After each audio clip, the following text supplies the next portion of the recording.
Olá você telespectadora, olá você telespectador da TV Cultura. A partir de agora você acompanha a edição desta quinta-feira, 16 de maio, do Opinião Litoral. Participam a bancada feminina, participa a Renata Reis, advogada, procuradora-geral do município de Santos, e a especialista em gestão Lara Matos. E a gente recebe com muito prazer hoje o Mauro Samarco, que é o presidente da Associação Comercial de Santos, e veio contar para a gente uns números assim muito grandiosos, né? Uma promoção que pela primeira vez é o maior seminário de café do mundo e pela primeira vez é realizado em Santos, na 24ª edição. É isso, Mauro? Boa tarde. Boa tarde, Lara, boa tarde, Renata. Já desde 72 é uma tradição do mercado do café, é o maior evento de café do mundo. Então nós temos aqui não só a indústria do café brasileira, né, os produtores, os traders, mas também toda a comunidade internacional ligada ao café. Então, no evento de 2022 nós tivemos cerca de 80 estrangeiros que participaram, já cresceu 50% esse número, agora já está com 120. Então é o grande momento, né, a grande discussão do negócio do café que acontece a cada 2 anos. Agora, Renata, dessa vez a cidade está envolvida com essa promoção. É uma promoção que, por enquanto, já tem participantes de 29 países. E a cidade toda ficou meio envolvida com isso, numa parceria, né?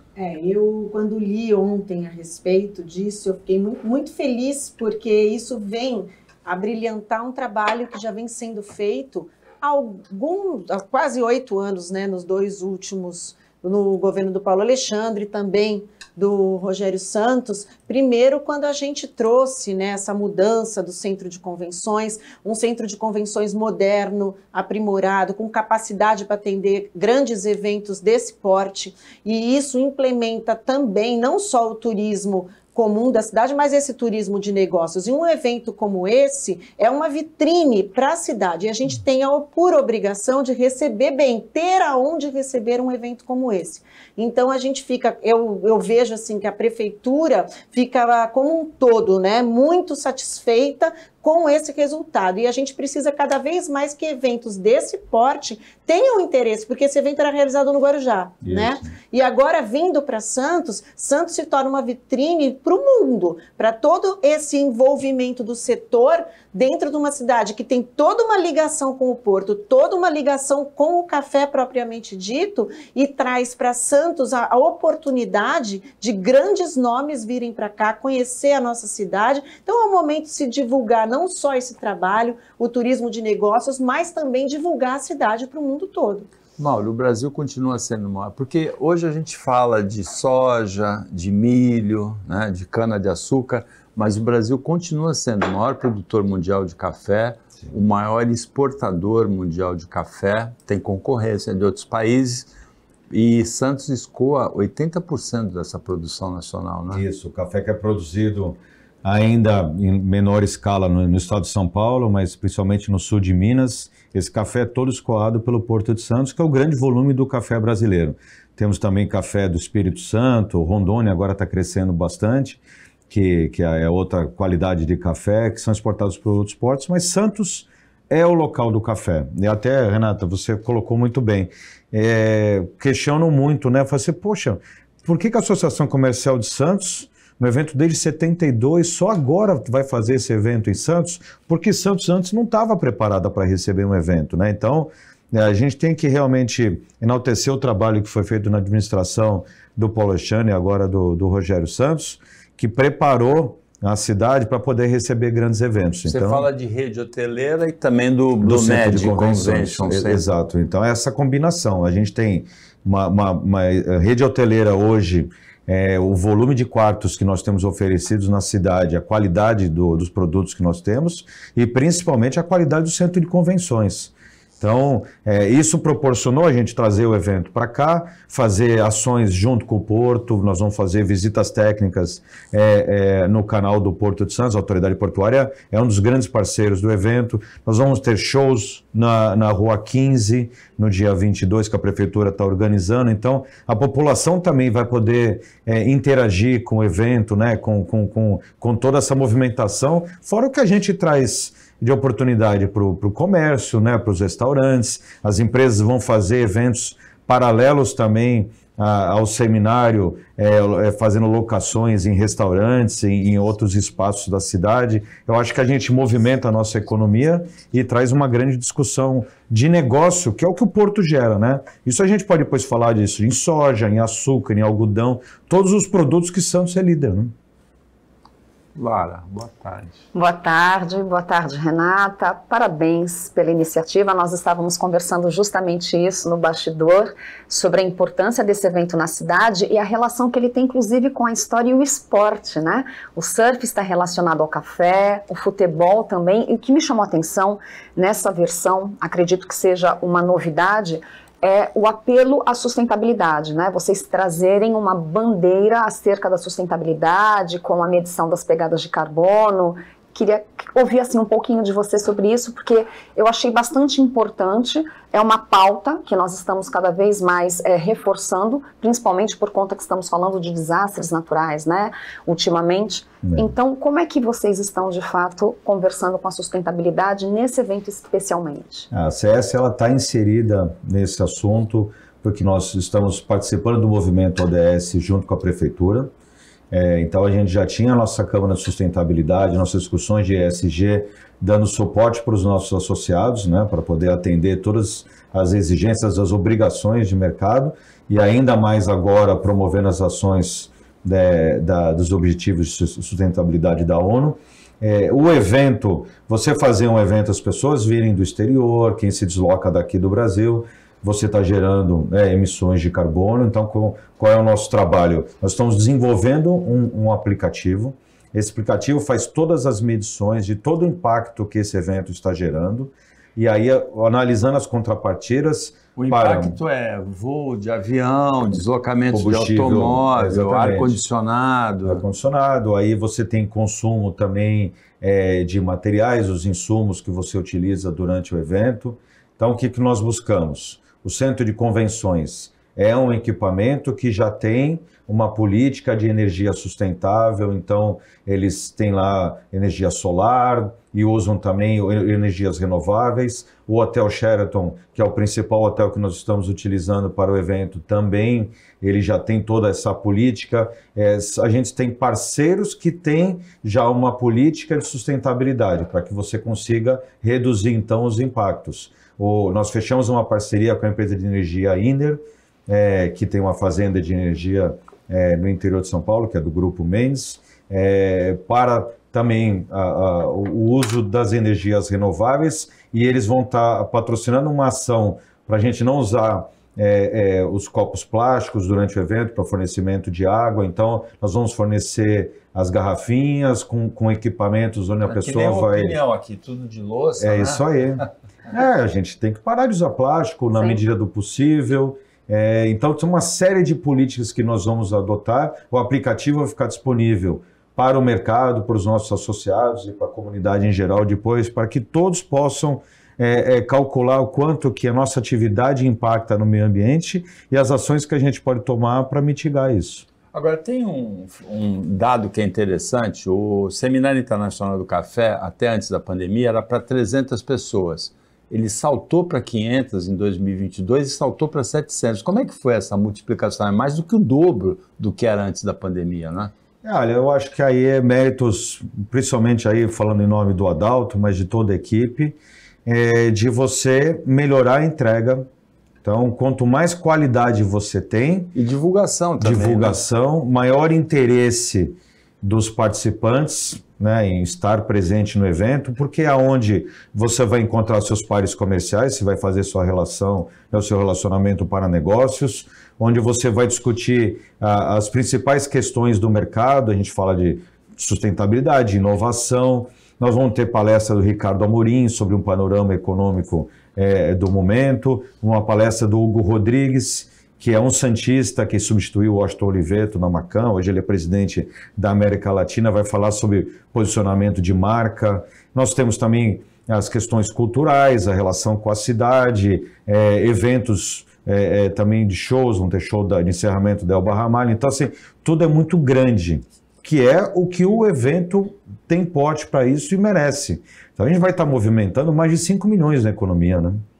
É isso mesmo. E fora isso, não só o que você movimenta no evento em si, você movimenta na cidade, são restaurantes, você movimenta todo o turismo, né, de negócios dentro da cidade, são os restaurantes, a rede hoteleira, tudo isso é importante e a gente tem mesmo que fomentar eventos como esse. E falando até do trabalho é uma visão minha como cidadã, não só por eu estar lá na prefeitura enxergando tudo isso, mas uma visão como cidadã mesmo, eu acho que de uns anos para cá, a associação comercial, ela passou a ter uma visibilidade maior fora do seu nicho. E isso é muito importante hoje em dia, porque as pessoas precisam conhecer que as associações existem. Não adianta você fazer um trabalho bem feito, lógico, isso é importante, voltado para os seus pares, mas você precisa mostrar, as pessoas precisam saber que aquela entidade existe, para que ela existe e o que ela faz. E eu acho que, principalmente depois que o Mauro assumiu a presidência, a gente tem visto a ACS aparecer realmente para a cidade. Hoje você anda na rua, você conversa com as pessoas e as pessoas sabem o que é a ACS, não necessariamente quem atua naquele ramo. E isso é de uma importância muito grande até para desenvolver eventos como esses, que vão trazer, tem atrativos não só para quem realmente atua no ramo, mas até para a população que se interessa pelo tema. A ACS, ela é do século XIX, ela chegou ao século XXI remoçada, Lara. Como é que foi isso aí? Chegou, nós estávamos falando justamente sobre isso. Eu também tenho essa percepção, Renata, eu vejo que a ACS, ela oxigenou, né, digamos. Eu fiz um trabalho especialmente para um cliente e nós tivemos acesso às plataformas da ACS, inclusive os cursos que eles promovem, são cursos muito interessantes e para quem é associado, esses cursos se aplicam, né, para a equipe, para os líderes das empresas, então são cursos voltados à gestão, à economia, até a questão do café, né, as pessoas que têm interesse em saber mais ou mesmo se especializar. Então eu também percebo uma ACS renovada, tem um programa também que é da própria ACS, onde os associados são entrevistados. Então eu vejo que para a cidade essa relevância da associação comercial é fundamental, afinal de contas são as empresas que mexem, né, que transformam a economia local e que precisam estar juntas a uma associação de relevância. Eu acho que é uma obrigação, né, da sociedade e aí uma instituição que representa, como você bem falou, as principais empresas, né, o poder econômico da nossa região, de você poder estar atuando para transformar, melhorar o meio onde vivemos, né? Então, o poder público tem as suas obrigações, tem também, obviamente, as suas dificuldades. A gente pode ser parceiro, a gente tem condição de estar atuando em conjunto, de braços dados, porque no final de todos somos, né, nós somos todos cidadãos. Aí não é o Mauro da ACS, não é a Renata procuradora, né? Nós todos aqui. É o lugar onde a gente vive. O que a gente quer para Santos para daqui a 20, 30 anos? Se nós não tivermos uma mobilização, a gente não vai conseguir fazer as mudanças, né? E isso está até no estatuto, né? Quando foi criada a associação, a nossa missão é o desenvolvimento social e econômico da nossa região. E eu acho que é isso que a gente está buscando fazer. Promover ações de educação, de capacitação, promover discussões importantes da nossa cidade, tanto no campo político como no campo de desenvolvimento. A gente tem aí revitalização do centro, uma série de questões importantes. A cidade vem se transformando. Nas últimas gestões, quem nasceu, cresceu em Santos, a gente teve uma cidade que praticamente foi a mesma durante décadas, com alguma questão só de zeladoria, e as grandes transformações vieram realmente a partir da gestão do Paulo Alexandre, que foi quando teve o advento do Trinque, para as empresas começarem então a fazer contribuições. Aí você teve reforma da Ponta da Praia, as escolas se modernizaram, a entrada de Santos, agora ali o Parque Valongo. Então a gente vive um momento especial e a sociedade precisa estar inserida nessa discussão para que a gente tenha o melhor possível desse desenvolvimento. Mauro, a TV Cultura agradece a participação sua aqui no Opinião Litoral e só relembrando, o evento é dia 21, 22 e 23, Seminário Internacional de Café no Blue Med, mas já tem um pelotão nos 10 quilômetros da Tribuna FM, tem outras atividades. E aí, Ricardo Amorim, Hugo Rodrigues, show da Elba Ramalho.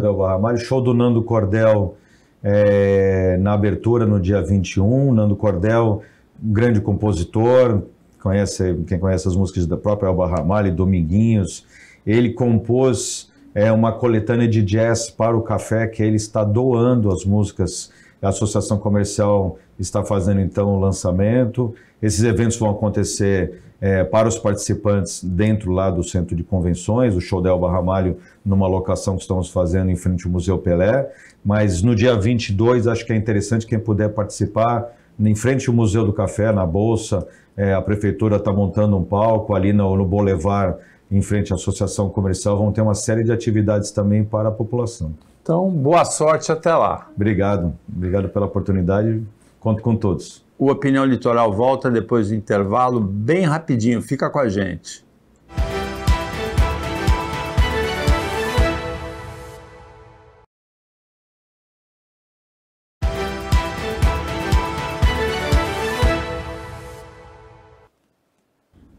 Voltando com a Opinião Litoral, desta quinta-feira, a bancada feminina, a Lara Matos, a Renata Arraes.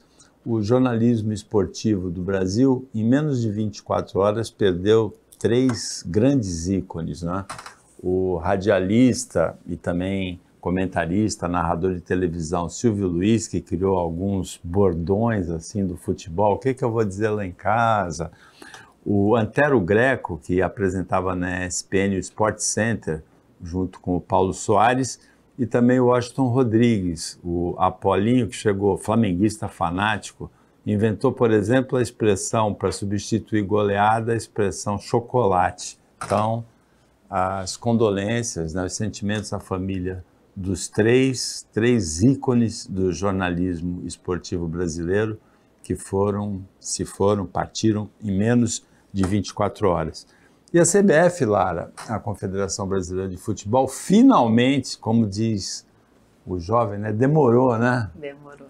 Ela suspendeu o Campeonato Brasileiro de Futebol da Série A por 2 rodadas, em função da tragédia que se abateu sobre o Rio Grande do Sul, que tem 3 clubes na Série A, o Grêmio, o Internacional e o Juventude. Sim, ela suspendeu temporariamente, né, Paulo? Como você disse, são 2 jogadas, salvo engano, são 2 rodadas, desculpa, salvo engano, são 15 dias, em torno de 15 dias. Eu achei uma decisão sensata, eu acho que nesse momento, de fato, os esforços, o foco precisa estar sobre Rio Grande do Sul. Os jogadores, eles têm grande influência na sociedade, então eu penso que os clubes, com todo o poder de mobilização que eles têm, eles precisam estar tendo ações que de alguma forma se solidarizem com o que de fato está acontecendo. Afinal de contas, até os próprios jogadores de futebol do Sul estão totalmente mobilizados nessa causa, porque eles também foram afetados. A própria família deles está passando por situações onde eles precisam estar presentes. A gente vê cenas memoráveis de jogadores dentro da água, carregando as pessoas e prestando socorros, enfim. Então eu acho que é louvável e eu lamento, né, a gritaria que isso está causando, né? Porque afinal de contas existe uma corrente que sim, a CBF precisa se manifestar a favor da paralisação e tem uma outra corrente que não. Acontece que são somente 15 dias, né? São 2 rodadas, então eu acho que é muito estardalhaço para algo que talvez já era uma expectativa da população e que esses jogadores, né, de outros times estejam se solidarizando e tendo ações que possam favorecer a ação de salvamento no Rio Grande do Sul.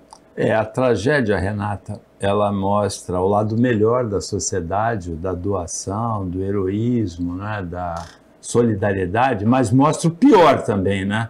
A informação falsa, a violência sexual, o saque, né, o aproveitamento, né? Com o estelionato, né? A gente consegue, não tem quem não assista às notícias sobre a tragédia e não fique realmente estarrecido, emocionado com algumas cenas que a gente vê. A gente vê uma grande parcela realmente da população envolvida com isso no país inteiro, tentando se solidarizar com aquela população, Porém, a gente ainda vê muita coisa ruim acontecendo. E a gente fala das coisas ruins diretamente, né?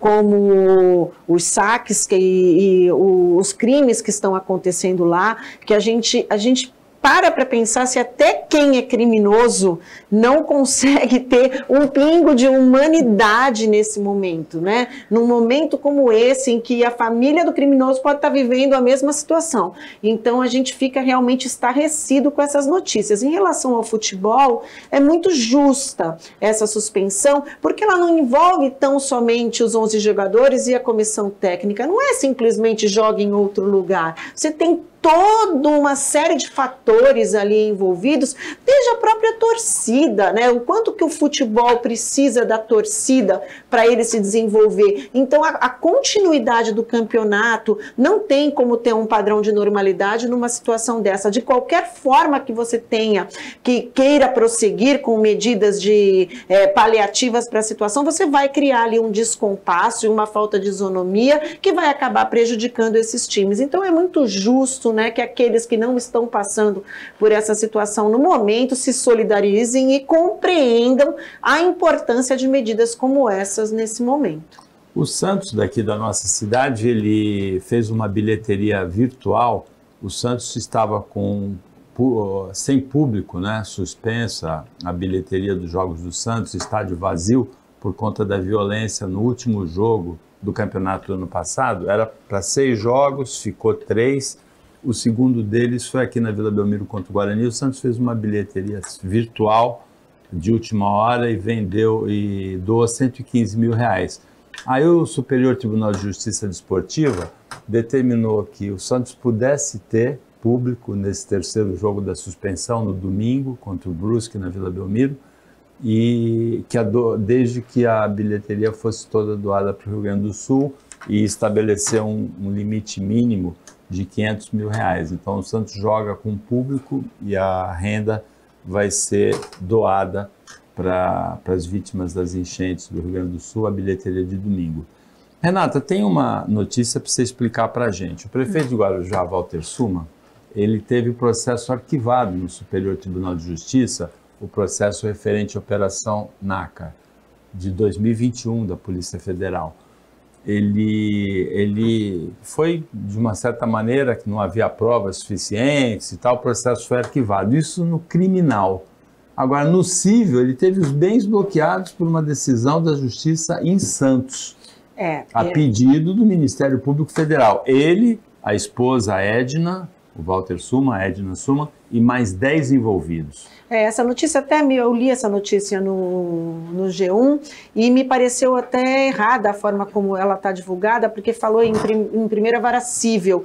O doutor Saliba, salvo engano, ele é juiz da vara federal, né? Inclusive por se tratar de um pedido do Ministério Público Federal aí no caso.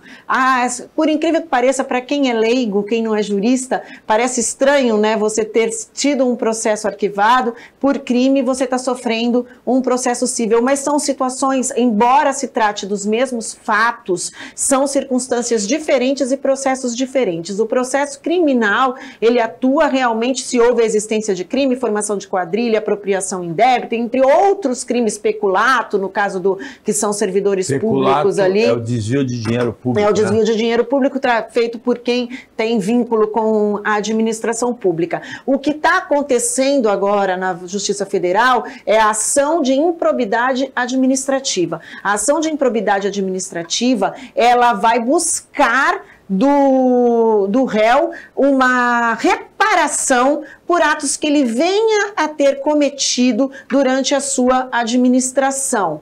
E esses atos não necessariamente precisam ser criminosos. Então, nós temos 3 tipos de atos de improbidade na nossa legislação. Os mais graves, que são, eles têm as dosagens das sanções, que a mais grave delas é a suspensão, né, dos direitos políticos, de você permanecer no cargo, disputar outras eleições, ou até a assumir funções na administração pública, mas você tem aqueles atos de improbidade que imputam em enriquecimento ilícito, ou seja, você vai apurar aquele ato de improbidade que trouxe um benefício para quem praticou de alguma forma. Esse me parece que talvez não se consiga provar, porque o crime estaria muito, muito próximo disso. Mas nós temos também os atos contra a administração pública que não necessariamente trazem enriquecimento ilícito, mas propiciam um prejuízo para a administração. E temos uns outros ainda um pouco menos graves, mas que também são atos de improbidade,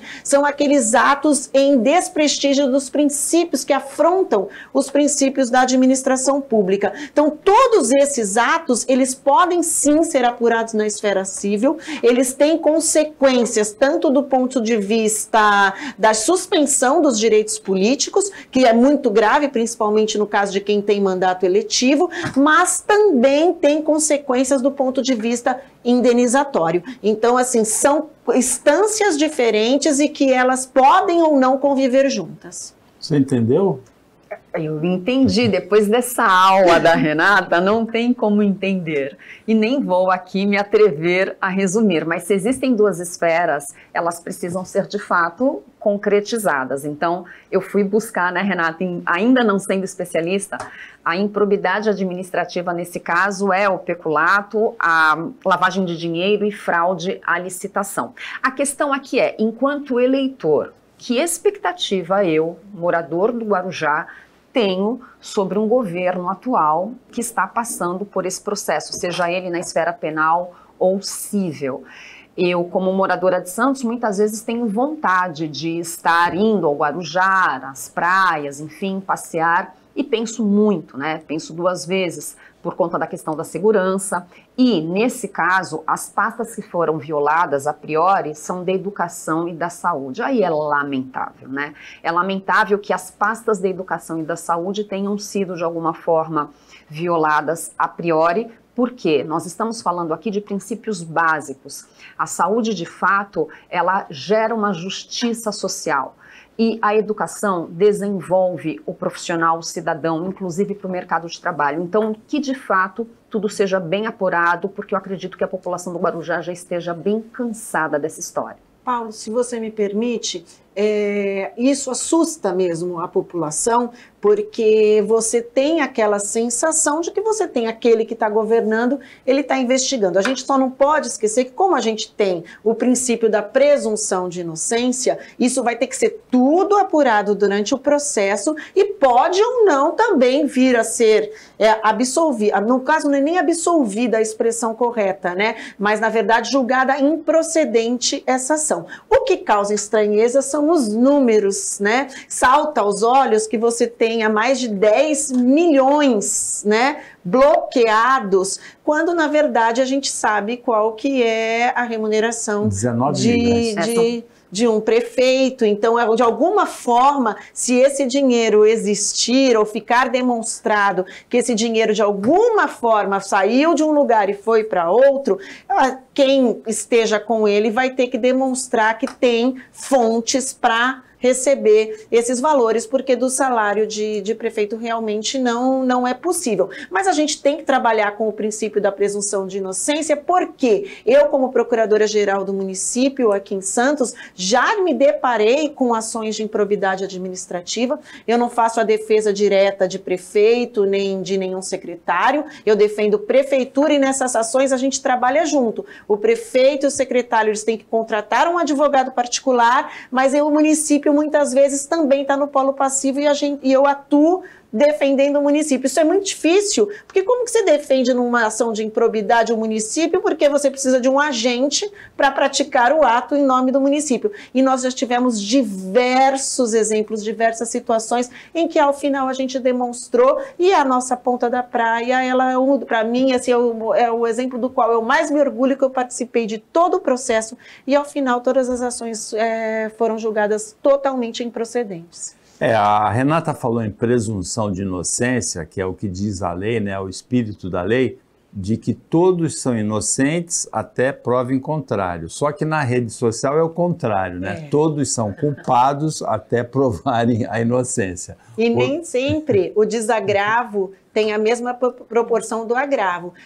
Normalmente as manchetes e as notícias sobre a existência de uma ação como essa, elas tomam as páginas dos jornais e das redes sociais. Porém, nem sempre o resultado disso a favor do agente, ele é divulgado com a mesma força. Quando é acusado, tem todo um espalhafato. Quando é absolvido, aí vai pequenininho lá no rodapé da página, ou então é ignorado na rede social. O Opinião Litoral para o intervalo, é bem rapidinho, fica aí com a gente.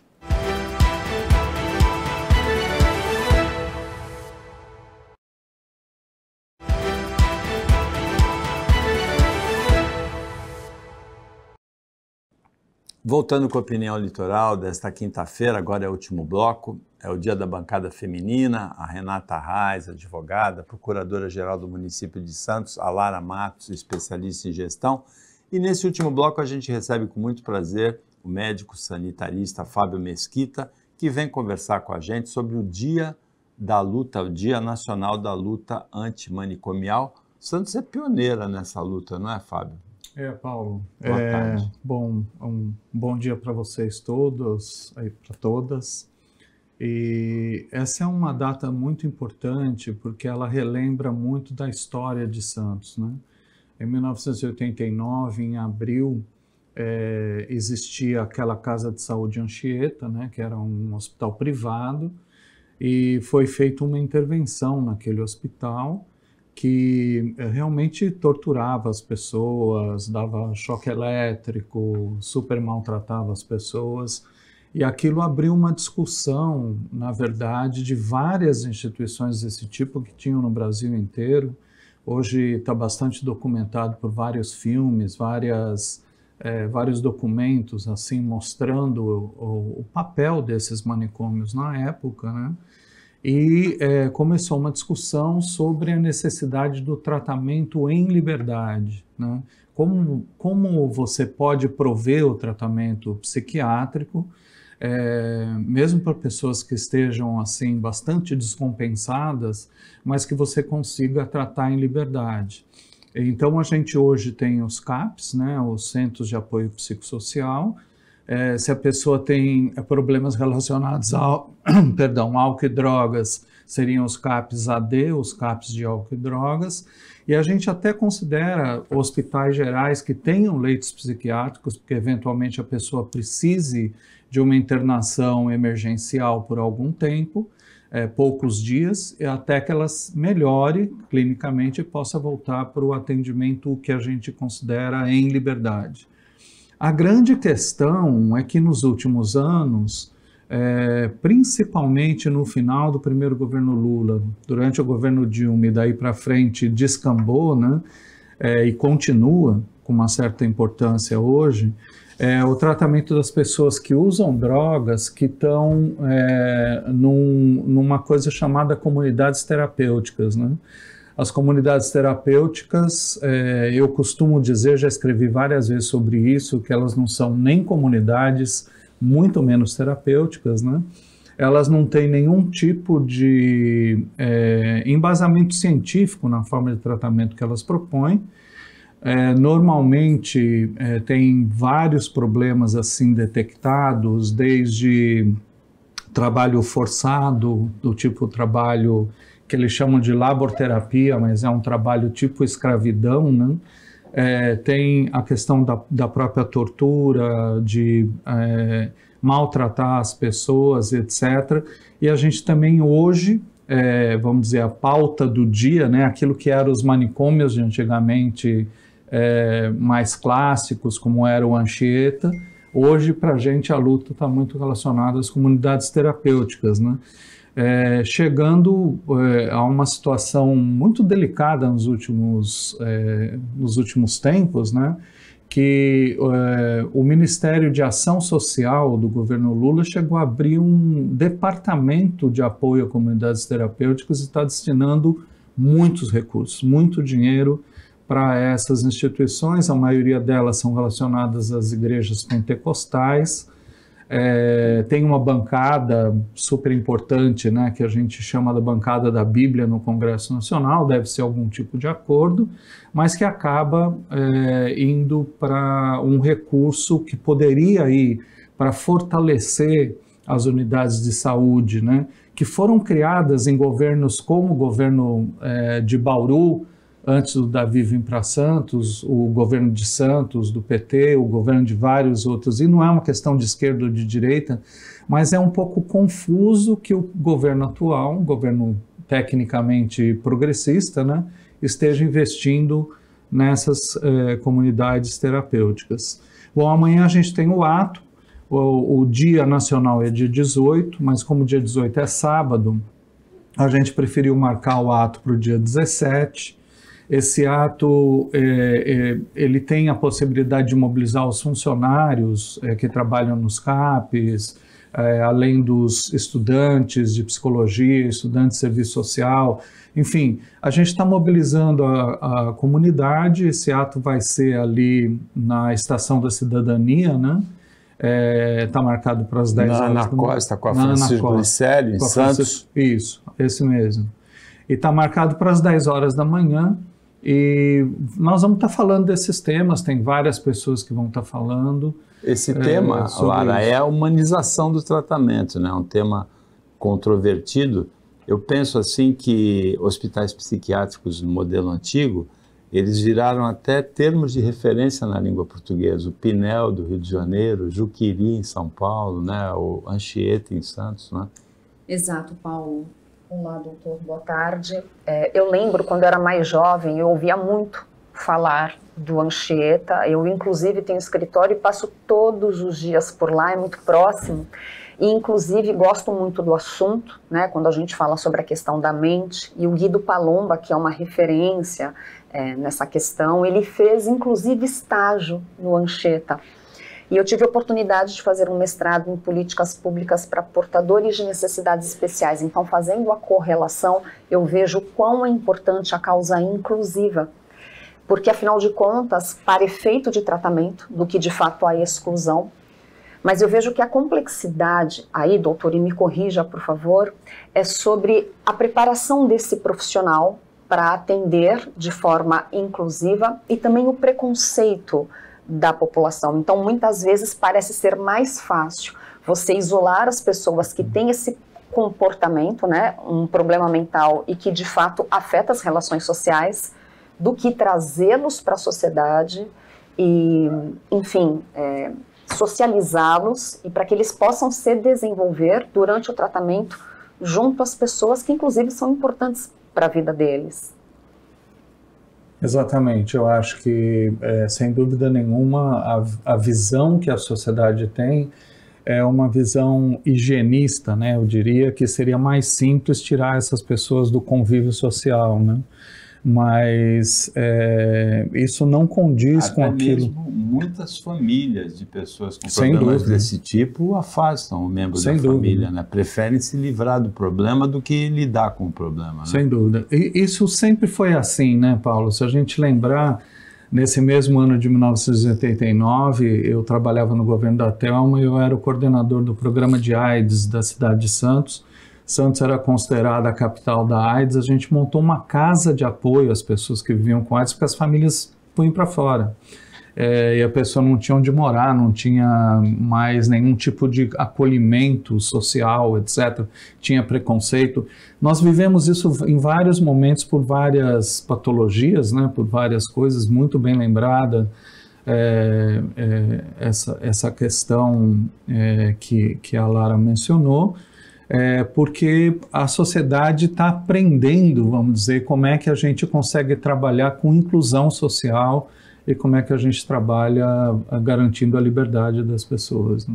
Olha, eu tecnicamente sou leiga no assunto, tenho aprendido muito, até pela convivência que eu tenho e a participação que eu tenho junto junto ao Projeto Tantan, ouvindo muito o Renato de Renzo, a história dele, os documentários que eu já tive a oportunidade de assistir e a amizade que eu construí ali com a Cláudia Alonso, e eu fui aprendendo muita coisa sobre essa história do Anchieta. Mas indo mais agora para a situação mais atual que o senhor estava falando, que me preocupa muito, e não é só nesse âmbito, mas em todos, né?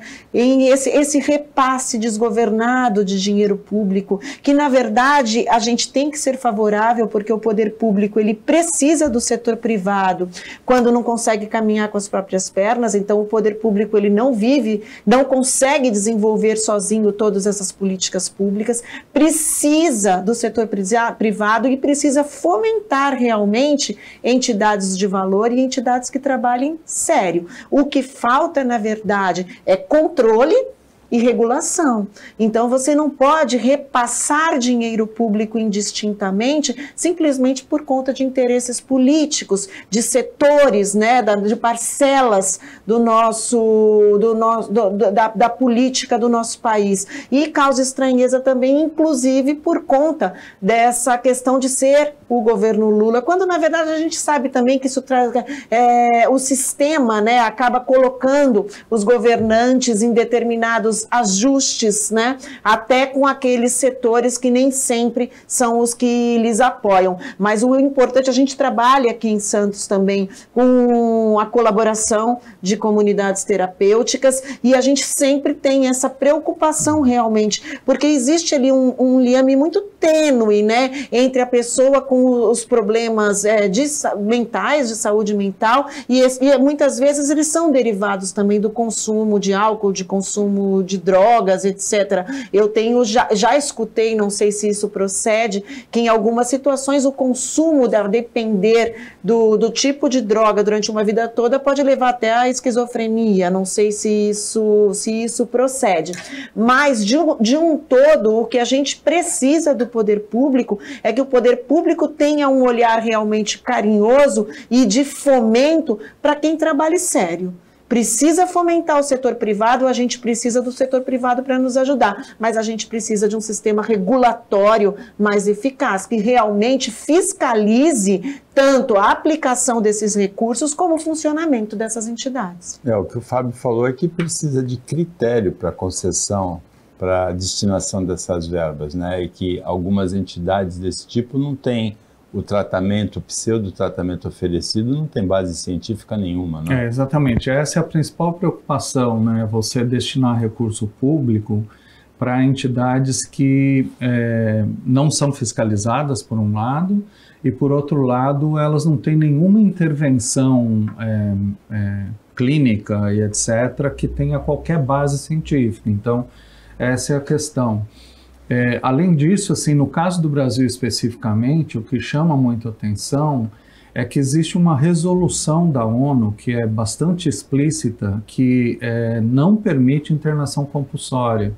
E essa é uma discussão global, né? Não é um fenômeno local. Então, tem essa posição. Eu tenho, vamos dizer assim, uma honra e o privilégio de ter participado da elaboração dessa definição da ONU, no tempo que eu trabalhava na OMS, e porque assim a gente trabalhava lá na Ásia e tinha esse tipo de internação forçada e esse tipo de tratamento não científico, né, em alguns países que chamava muito atenção, né? Então, China, Vietnã, na época Camboja, Malásia, e, curiosamente, o que eles chamavam de terapia ocupacional eram colocar essas pessoas que usavam drogas para produzir coisas que eles exportavam, incluindo material científico, material esportivo, coisa desse tipo, que eles produziam dentro dessas comunidades e exportavam. Então a gente fez a primeira denúncia na história da ONU, depois de quase 30 anos, quando eu trabalhava lá, eu liderei essa denúncia, dessa violação de direitos à saúde, direitos humanos. E aí a ONU adotou essa política global, né, de que não pode ter tratamento forçado e o tratamento tem que ser com base científica, né? Então, dia 18 O dia o ato é amanhã, O né? ato é amanhã. Dia 18 é o dia da luta antimanicomial, tratamento humanizado para esse tipo de distúrbio. E o ato é amanhã na Estação da Cidadania, em Santos, na Avenida Ana Costa, na esquina com a Francisco Licério. Fábio, obrigado pela participação. Obrigado, Paulo. Boa Obrigado a sorte vocês. no ato e na continuidade da carreira. A gente agradece a participação da Renata Arraes, da Lara Matos, o trabalho da equipe técnica e de jornalismo do Sistema Costa Norte e a você que acompanhou a gente mais essa edição. Até amanhã, nesse mesmo horário, depois do Jornal Litoral, e uma ótima quinta-feira para você que você merece.